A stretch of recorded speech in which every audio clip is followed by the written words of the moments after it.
ഏതെങ്കിലും ഉദ്ഘാടനത്തിന് വന്നപ്പോ അയ്യോ ഞാൻ ഉദ്ദേശിച്ച അത്ര ഓഡിയൻസ് ഇല്ലല്ലോ എന്ന് ചിന്തിക്കേണ്ട എവിടെയെങ്കിലും ഒരു അവസ്ഥ ഉണ്ടായിട്ടുണ്ടോ? ഉണ്ടായിട്ടുണ്ട്. ഉദ്ഘാടനം എന്നൊക്കെ പറയുന്നത് നമ്മള് അതൊരു ഇപ്പൊ നമ്മൾ പറയില്ലേ, നമ്മളൊരു കുറെ സിനിമ ചെയ്യുന്ന സമയത്ത് ആളുകൾക്കിപ്പം നമ്മളെപ്പോഴും കണ്ടുകൊണ്ടിരിക്കുകയാണ് അല്ലെ.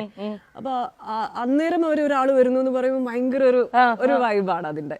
അപ്പൊ നമ്മൾ കുറച്ച് നാള് സിനിമകളൊന്നും ചെയ്യാതെ അല്ലെങ്കിൽ നമ്മളിങ്ങനെ ഒരു അനക്കവും ഇല്ലാതെ നമ്മുടെ ഫോട്ടോസ് ഒന്നും ഇല്ലാതെ നമ്മളൊരു ഫംഗ്ഷനിൽ ചെല്ലുമ്പോഴത്തേക്കും അവിടെ കുറച്ചും കൂടി ക്രൗഡ് കുറവായിരിക്കും. ഇതിപ്പോ ഞാനിപ്പോ 17 വർഷമായിട്ട് സിനിമ ചെയ്യുന്ന സമയം തൊട്ട് തന്നെ ഇനാഗ്രേഷൻ എന്റെ കൂടെ ഉണ്ട്. ഇത് എല്ലായിടത്തും പറഞ്ഞു കേട്ടിട്ടുണ്ട്. പക്ഷെ ഇപ്പോഴാണ് ഹണി റോസ് ഇനാഗ്രേഷൻ എന്ന് പറഞ്ഞിട്ട് നമുക്ക് ഭയങ്കര ആ സമയത്ത് അത്രയുമൊന്നും സോഷ്യൽ മീഡിയ അത്രയുമൊന്നും ഇല്ലല്ലോ.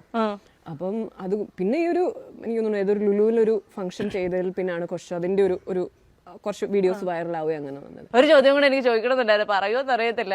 ഒരു ഇനാഗ്രേഷൻ എത്ര രൂപ? ഇത് വലിയ കുഴപ്പമില്ലാതെ മറ്റൊരു ജയിച്ചു പോവാണോ? സ്റ്റാർ റാഗിങ് ഏത് സമയത്ത് വേണമെങ്കിലും ഏത് പാതിരാത്രിയിലും വിളിക്കാൻ പറ്റുന്ന ഒരു സെലിബ്രിറ്റി കോണ്ടാക്ട് ആരാണ്? അങ്ങനെ ആരുമില്ല. എന്നാലും എനിക്ക് ഇത്രയും ഞാൻ ഓവർ ആക്കുന്നില്ല. കുറച്ച് എപ്പോഴെങ്കിലും വിളിച്ചിട്ടില്ല, വളരെ കുറവാണ്. ആണ് ഈ ഹണി റോസ് എന്നുള്ള പേര് നമ്മളെ കുറിച്ച് തന്നെ ആലോചിക്കുമ്പോ പെട്ടെന്ന് മനസ്സിലേക്ക് വരുന്ന ഒരു കാര്യം എന്താണ്? റോസും തേനും. അങ്ങനെയല്ല, ഹണി റോസ് പേര് വിട്ടേക്ക്. അവനവനെ കുറിച്ച് ആലോചിക്കുമ്പോ പെട്ടെന്ന് എന്താണ് ആദ്യം ഓർമ്മ വരുന്നത്? അങ്ങനെയൊന്നുമില്ല, എന്റെ മോഹൻ തന്നെ. അല്ല നമ്മളിങ്ങനെ കടന്നു വന്ന വഴികൾ ഇങ്ങനെ ഒരു ഗ്രാമപ്രദേശങ്ങളിൽ ചിന്തിക്കണോ? അല്ല വേണമെങ്കിൽ ഇരുന്നോട്ടെ. ശരി. അപ്പൊ നമ്മള് ഭയങ്കര ആധികാരികമായിട്ടൊക്കെ ചിന്തിക്കുമ്പോ ഈ പറഞ്ഞതുപോലെ കിടന്നു വന്ന നാൾവഴികൾ അതൊക്കെ ഈ കടന്നു വന്ന നാൾവഴികൾ ഞാനിങ്ങനെ ഇപ്പൊ ഇവിടെ അടുത്തുള്ള റേഷൻ കടയിലോ പലർക്കടയിലോ ഒക്കെ പോവാറുണ്ടോ? പുറത്തേക്ക് ഇറങ്ങാറുണ്ടോ ഇപ്പൊ? ഇപ്പഴല്ല, പണ്ടും പുറത്തേക്ക് ഇറങ്ങിയിട്ടില്ലെന്ന് എനിക്കറിയാം. ഇപ്പോഴും പുറത്തേക്ക് ഇറങ്ങാറില്ലേ?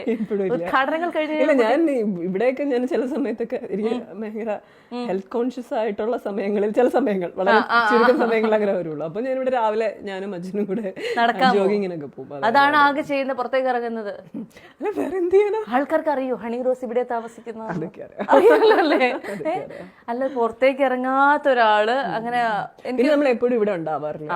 ശരിയാ, ഈ വളരെ കുറച്ച് സമയങ്ങളെ ഉണ്ടാവാറുള്ളൂ. പിന്നെ ആലുവ ഒരു ഫ്ലാറ്റ് ഉണ്ട്, അപ്പൊ ചിലപ്പം അവിടെയും ഉണ്ടാവും.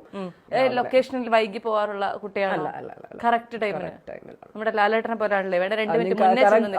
അതെ, ഞങ്ങള് സമയം അവര് പറയുന്ന എക്സാക്ട് ടൈമിൽ അവിടെ ഉണ്ടാവും. അപ്പൊ ഒരു മനുഷ്യനും വന്നിട്ടുണ്ടാവും. ചിലപ്പോൾ ഞങ്ങളായിരിക്കും ലൊക്കേഷനിൽ. ഈ മോൺസ്റ്ററിൽ അങ്ങനെ ഒരു ദിവസം ഉണ്ടായിട്ടുണ്ടോ? ഉണ്ട്, ഞങ്ങൾ പറയുകയും ചെയ്തു. ആണോ? എന്താണ്?